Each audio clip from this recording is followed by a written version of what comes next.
रुपालीताई सत्य नेहमी जिंकत आणि तुमचा नेहमी विजय होणार. सत्यमेव जयते. सत्यमेव जयते.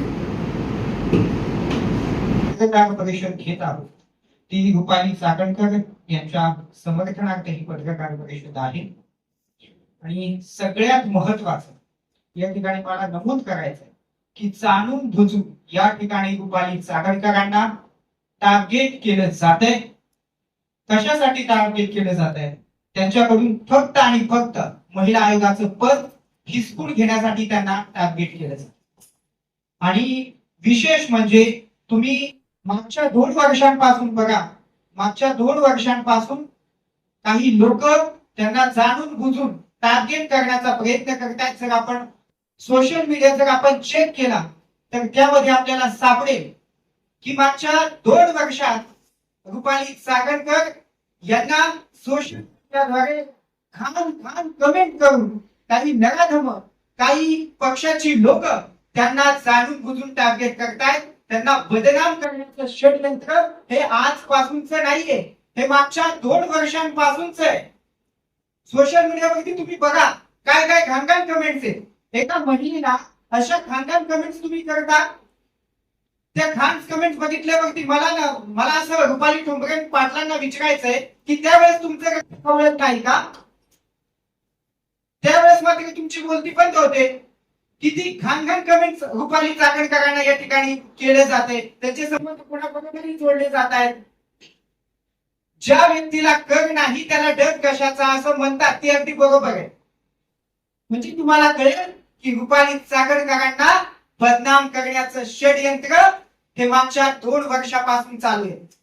ज्या वेळेस आपल्याला एखादी व्यक्ती खपत नाही किंवा एखाद्या व्यक्तीची जागा आपल्याला घेता येत नाही त्यावेळेस त्यांना आपण टार्गेट करत असतो.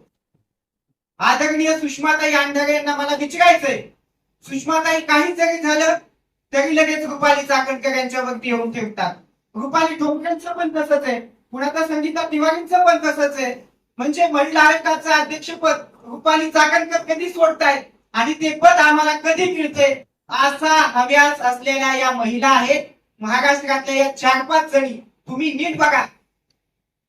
आता तुम्हाला सगळ्यांना आठवत असेल रुपाली ठोंबरे यांचा नगरसेवकाच्या मला वाटतं इलेक्शनला पराभव झाला. मतमोजणी सुरू असताना त्यांनी जो काही गदारोळ केला ती ब्रेकिंग न्यूज तुम्ही सगळ्यांनी दाखवली का नाही? तुम्ही सगळ्यांनी बघितलं. त्यांनी निवडणूक आयोगावरती मतमोजणी करणाऱ्या लोकांवरती त्यांनी ताशेरे ओढले.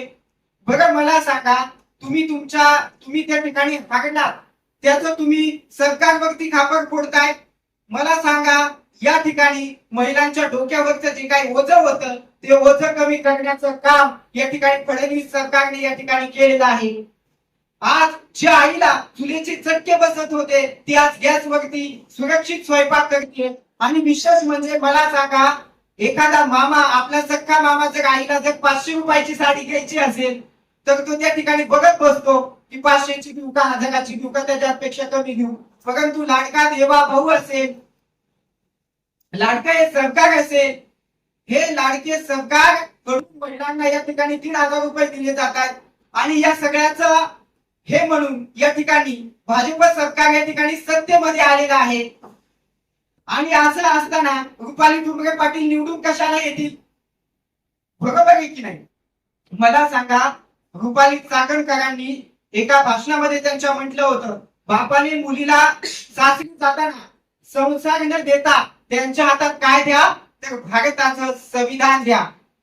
कारण महिलांना कायदे समजणे खूप महत्वाचं आहे. डॉक्टर बाबासाहेब भीमराव आंबेडकरांनी लिहिलेलं तुम्ही त्यांना संविधान द्या.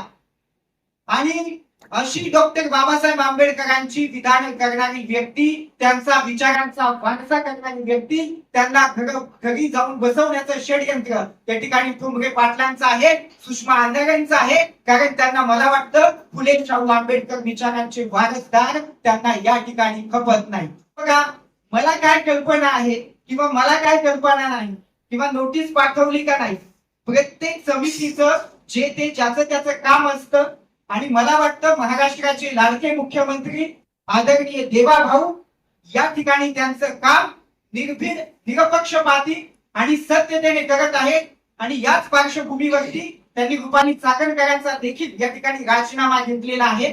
आणि त्यांना या ठिकाणी न्याय देण्याचं काम ते करतील. आणि सगळ्यात महत्वाचं, या ठिकाणी गोंधू अशोक खरातला वाचवण्याचा आम्ही मुळात प्रयत्न करत नाहीये. मला सुद्धा वाटतं अशोक खरात यांना फाशी झाली पाहिजे. किंबहुना आत्ताच एक गायक आहे चंदन कांबळे काकोड, त्यांचं सुद्धा एक बलात्काराचं प्रकरण आलं, तुम्ही वाचलं असेल ना सगळ्यांनी.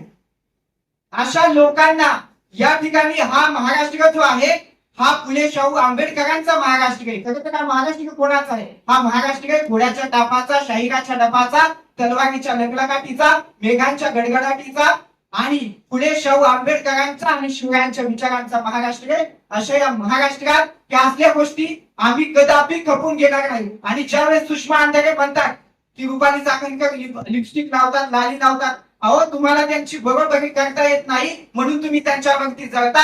या पत्रकार परिषदेच्या माध्यमातून मी रुपाली चाकणकरांच्या समर्थनार्थ या ठिकाणी बोलतोय, परंतु मी सुषमा अंधारेंना या ठिकाणी एक प्रश्न विचारू इच्छितो. ज्या वेळेस कंगना राणावतचं घर तुमचा उद्धव ठाकरे सरकार त्या ठिकाणी पाडण्याचा प्रयत्न करत होतं, कंगना राणावतचं घर उद्धव ठाकरे सरकारने पाडलं आणि निघाली आहे असं दाखवून, त्यावेळेस तुम्ही कुठं होता? कंगना राणावत सारखी महिला मुलगी या ठिकाणी येते, परराज्यातून येते, स्वतःचं वेगळं असं अस्तित्व निर्माण करते आणि असं स्वतःचं अस्तित्व निर्माण करून स्वतःचं घर स्वतः बांधते. आणि असं असताना उद्धव ठाकरे सरकार त्यांच्या आदित्य ठाकरेंच्या विरोधात फक्त 2 शब्द बोलले त्या कंगना राणावत, त्यांच्यामुळे त्यांचं घर पाडण्यात आलं. काय चुकी होती त्यावेळेस? तुमचं रक्त शहागलं नाही. सुषमा अंधारेंना त्यावेळेस वाटलं नाही की आपण मध्यस्थी करावी, आपण बोलावं, असं सुषमा अंधारेंना वाटलं नाही.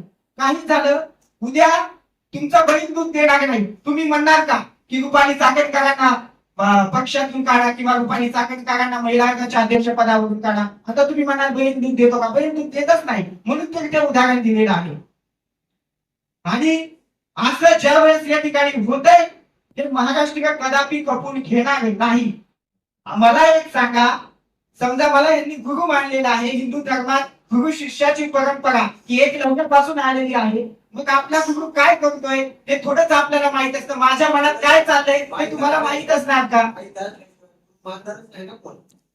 अहो, गुरुंची कारनामे जर त्यांना माहित असते तर त्यांनी कशाला त्याला गुरु केलं असतं?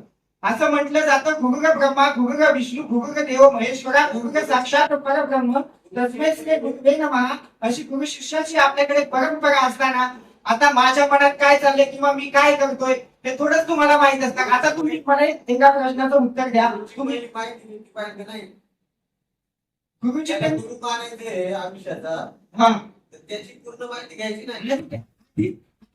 तुम्ही बाहेरून चांगले दिसताय, आतमधून तुमच्या मनात काय शिजतंय हे मला थोडीच माहित असणार. कसं असतं माहितीये का? रुपाली चाकणकरांना नाहक बदनाम करण्याचे षडयंत्र रचले जाते.